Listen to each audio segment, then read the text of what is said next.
Assalamualaikum warahmatullahi wabarakatuh. Waalaikumsalam warahmatullahi wabarakatuh. Selamat pagi anak-anak. Pagi, Pak. Gimana kabar hari ini? Sehat. Udah pada sarapan? Sudah, Pak. Kalau udah sarapan berarti belajar yang Semangat. Baik, sebelum memulai pembelajaran, tolong bangku-bangkunya diberesin terlebih dahulu. Itu pagi, tolong sampahnya tidak ada sampah-sampah di bawah bangku, tolong dipungut terlebih dahulu. Siap, Pak. Sudah? Siap, Pak. Sebelum kita mulai pembelajaran, untuk ketua kelas, Bapak mohon untuk dipersiapkan terlebih dahulu. Bersiap, berdoa, mulai. Selesai, memberi salam. Assalamualaikum warahmatullahi wabarakatuh. Baik, sebelum memulai pembelajaran, Bapak absen terlebih dahulu ya. Salman, Hadir. Diko, Hadir. Fakih, Hadir. Baik, hadir semua ya. Jadi pembahasan minggu kemarin kita sudah membahas tentang yang namanya toharoh.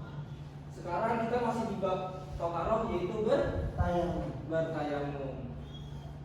Kenapa sih kita tayamum ini sangat penting untuk dijadikan suatu pembahasan? Ada yang tahu kenapa tayamum sangat penting? Sebagai pengganti wudhu, Pak, jika tidak ada air. Nah betul. Jadi tayamum itu ketika kita dalam perjalanan sedang kita jalan-jalan terus tidak menemukan air, maka bisa bertayamum.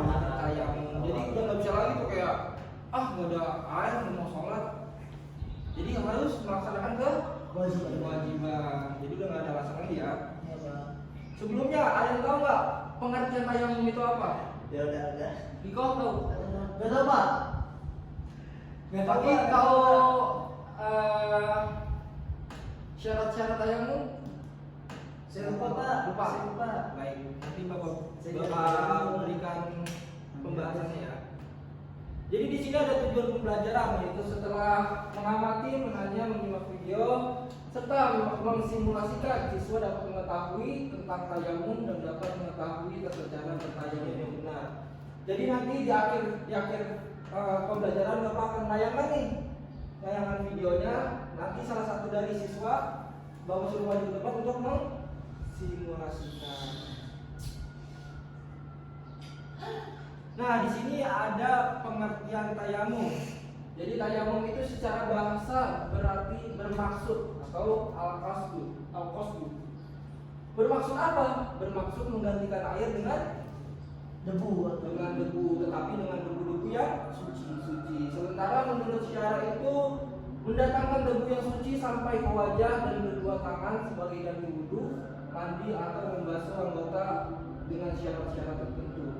Debu suci itu debu yang seperti apa sih?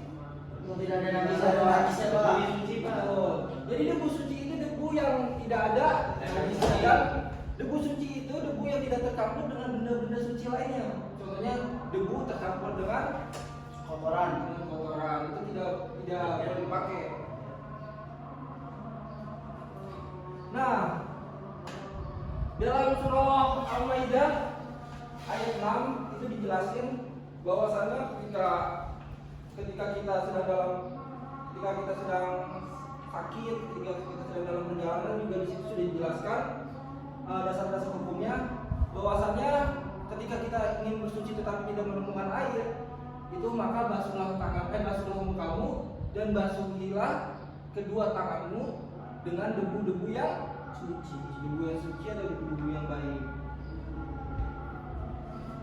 Selanjutnya, jadi udah paham ya pengertian tayamum? Sudah, Pak. Nah, selanjutnya di sini ada rukun-rukun tayamum. Jadi rukun-rukun tayamum itu ada berapa? Yang pertama itu niat. Kenapa kita harus niat? Segala sesuatu itu harus dikerjakan dengan niat. Contohnya ketika kita sholat, kalau kita nggak niat, belum tentu sholat yang bakal dikerjain, ya kan? Udah gitu, kalau kita sholat kita tidak niat, maka sholatnya tidak sah. Yang kedua mengusap wajah, yang ketiga mengusap tangan, hingga situ, yang keempat itu tertib. Di sini ada yang tahu nggak niat tayamum itu seperti apa? Nawaitu liistighfar. Gitu. Saya, Pak. Nah, di sini Bapak langsung kasih lihat niat tayamum. Nanti Bapak baca, nanti diikutin ya. Siapa? Bismillahirrahmanirrahim. Bismillahirrahmanirrahim. Bismillahirrahmanirrahim. Nawaitut tayammuma. Nawaitu tayammuma Biistibahatis sholati. liistibahati sholati Fardholillahi ta'ala. fardhon lillahi ta'ala. Artinya aku berniat tayamum agar diperbolehkan sholat karena Allah Ta'ala. jadi berpaham ya. Baik, Ini Pak. adalah bacaan niat ketika kita ingin melaksanakan Tayamum. Nah, di sini ada nih. Ini ada syarat-syarat Tayamum. bertayamum. Yang pertama baca kaki.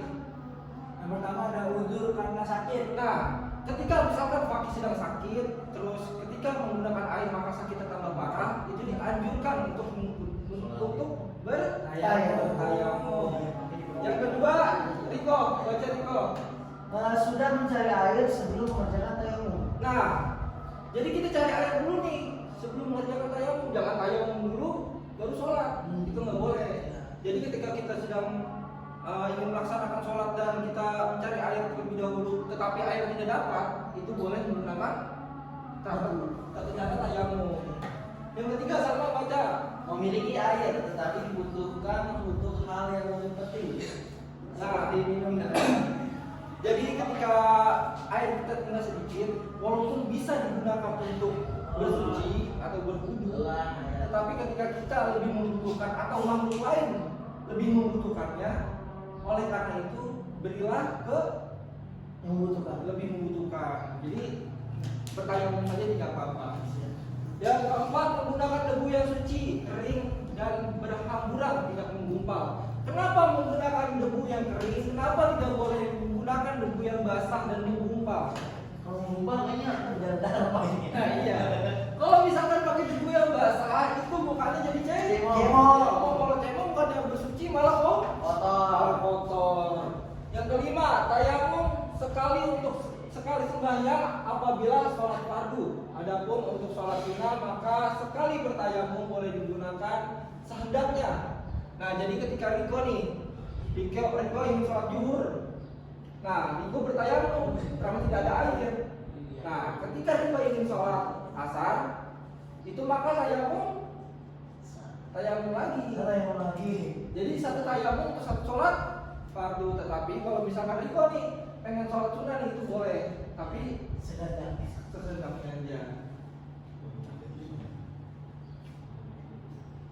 Nah, selanjutnya itu debu yang dipakai, janganlah debu yang sudah dipakai untuk tayamum.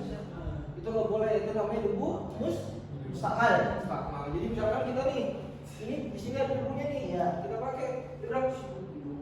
pakai nih untuk mengusap tangan, terus kita pakai lagi di sini, itu nggak boleh. Iya. Jadi harus Pindah. Yang ketujuh, debu jangan tercampur dengan benda suci lainnya seperti tepung dan sebagainya. Jadi debu yang suci itu tidak boleh bercampur dengan benda-benda suci yang sudah Bapak bilang tadi ya.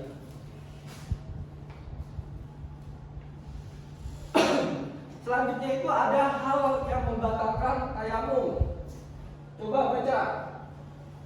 Hal yang membatalkan tayamum ada dua. Yang pertama, setiap perkara yang membatalkan wudu. Yang kedua, kandungan air di luar waktu sholat. Nah, jadi setiap perkara yang membatalkan wudu, contohnya apa?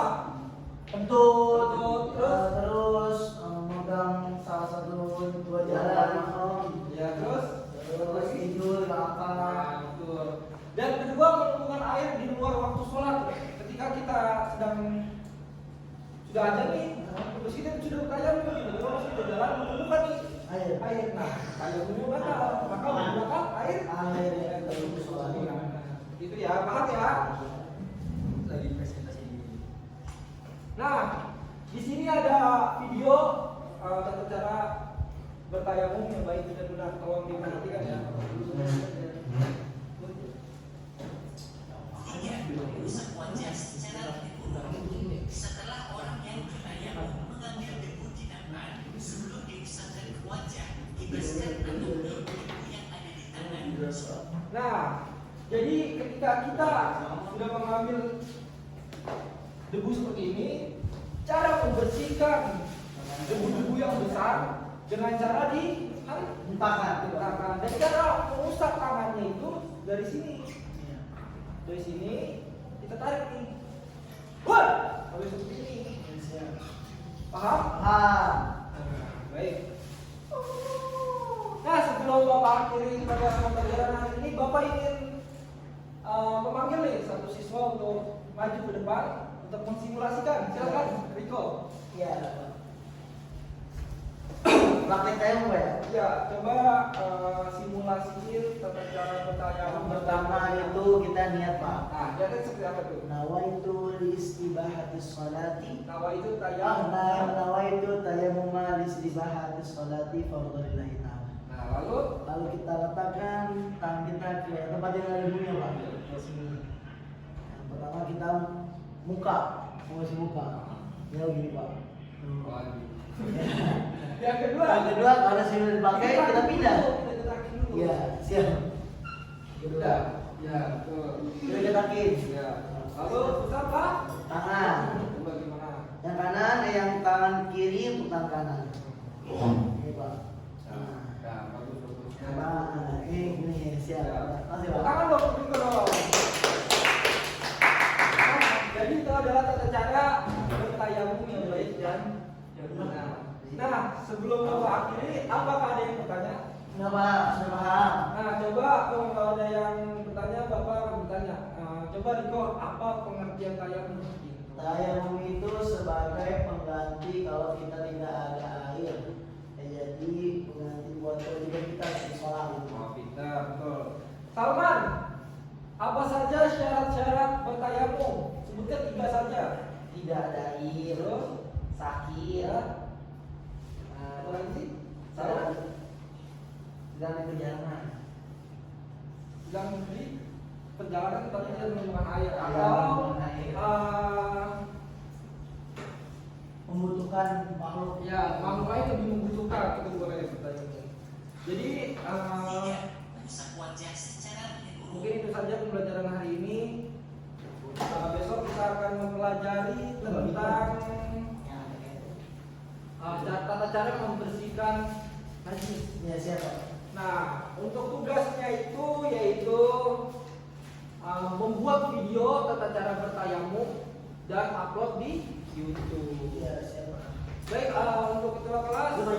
Oh iya, belum Bapak simpulkan ya? Oh iya Pak. Jadi kesimpulan pembelajaran hari ini itu tayamum adalah menggantikan air dengan debu yang suci sebagai bentuk menggantikan wudu dan mandi tetapi dengan syarat-syarat tertentu. Ada pun rukun tayamum yaitu niat membasuh muka, membasuh kedua tangan hingga siku dan yang terakhir yaitu tertib. Baik untuk ketua kelas, Bapak mohon untuk membaca doa sebelum pulang. Bersiap berdoa mulai. Selesai beri salam. Assalamualaikum warahmatullahi wabarakatuh. Wabillahi taufiq wal hidayah. Wassalamualaikum warahmatullahi wabarakatuh. Waalaikumsalam warahmatullahi wabarakatuh.